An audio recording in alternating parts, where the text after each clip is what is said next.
back. Today I've got a smaller build, but one that if I add any more things to, I'm fairly positive I'm going to crash the game.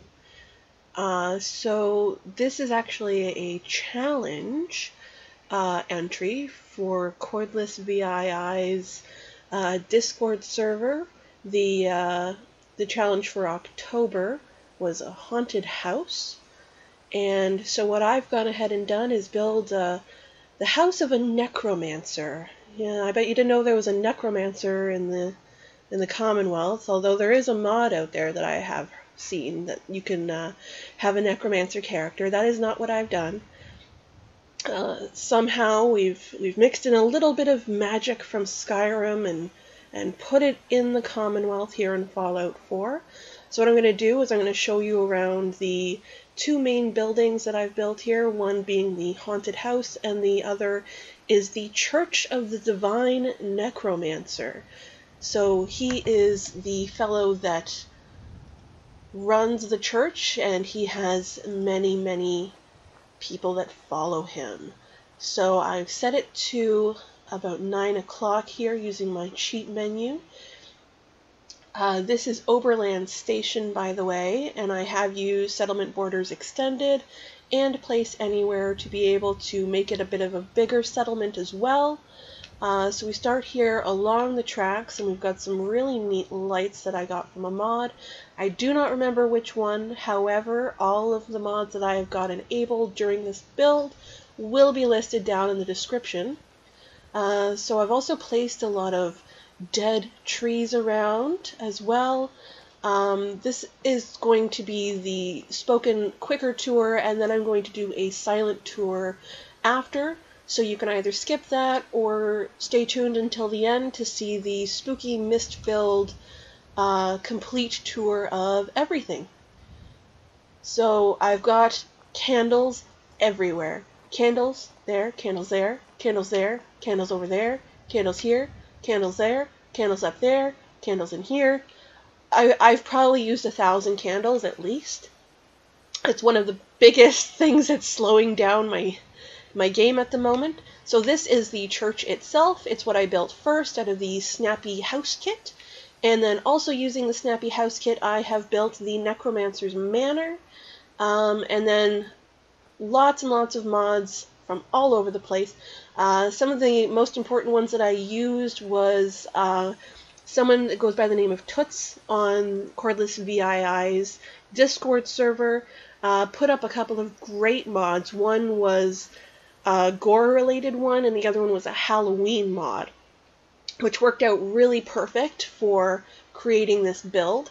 One of the things that they put in is this really great altar, but I had already built my church's altar by the time this was done, but I wanted to include a couple of them anyway. So this is just a small little place that perhaps before they had the church up and running, this is where the Necromancer had a little place to do his spells and such.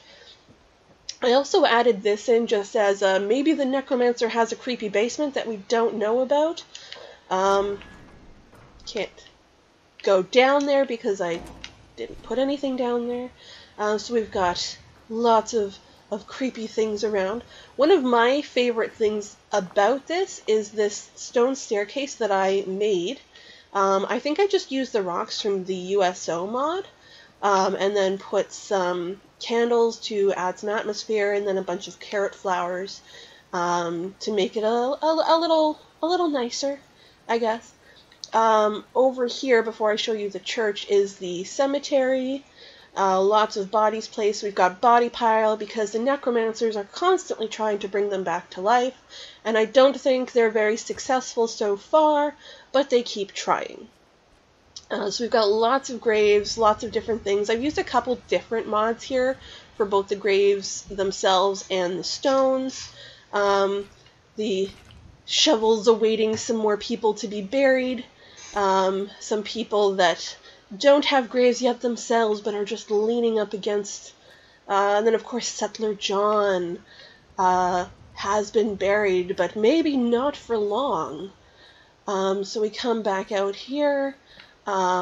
just the general spooky of outside, and back into here from the SOE mod.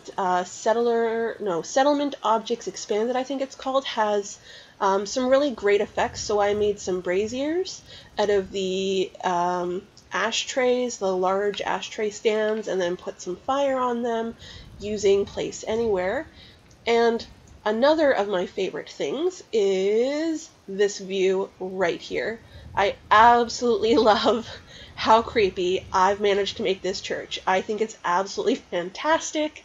We've got some miniature altars here that perhaps some of the important people of the church may use to leave some offerings for their dark gods. We've got lots of dead people in here, perhaps waiting to be resurrected, and I did go on a settler killing spree because suddenly there was like 60 of them here and they wouldn't leave. And of course you're probably noticing this. This is my idea of magic in Fallout. This is an SOE, I think it's just a static or electricity effect, and I've used it on a headless raider body, and I love it. I love it so much. I think he's in the process of being resurrected, and who knows if it's going to work or not. So it's just sort of in motion, and this is where the Necromancer would sit down with his fantastic I can never say that, tooth is their ritual tool, and they either sacrifice or try to bring back into their service for the use of the Necromancer. And then of course up here we have where the Necromancer preaches his sermons on necromancy. Excellent. And that is the church. It took a while to build, but I'm pretty happy with it. And then out here we go on back up, and we've got the haunted mansion itself. I've used a lot of raider pieces as well, as you might notice. More candles everywhere. They are the lighting for this. There is a couple of actual electrical lights as well, but I tried to leave as much of it up to candles as possible. So we've got the dining room, and we've got sitting areas, and this is the general living room space. Of course, they use a casket with a gramophone as their table. They're very highbrow necromancers, don't you know? And then they've got an in-home necromance altar as well, just for leaving offerings to the dark gods. And then as we leave, of course, what does a haunted house need more than skeletons in the closet? It is literally a closet full of skeletons and gore and bodies. And we've got a giant bear, and we've got their creepy kitchen, which I have placed a lot of skulls into a super mutant cauldron, and there's just gore and blood absolutely everywhere. And I've made very good use. You will see this is one of my favorite of the disturbed paintings. I really love the eyes. I think it's creepy as heck. And we go on upstairs, and we have a wide open area that leads to several different rooms.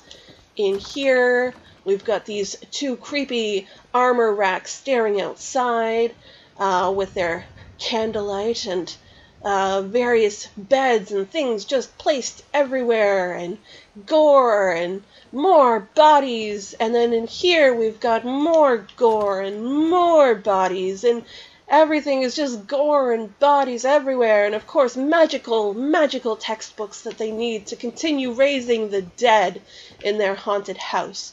And perhaps they trick some people into coming, saying, oh, we'll take care of you. So this is the hospital room where they're not very well taken care of and are soon put into the Necromancer's army.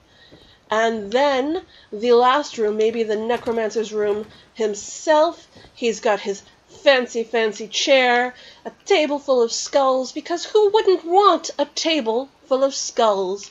And of course they drink blood, so there's blood packs everywhere. And that is the end of the house tour. That's about all I've got.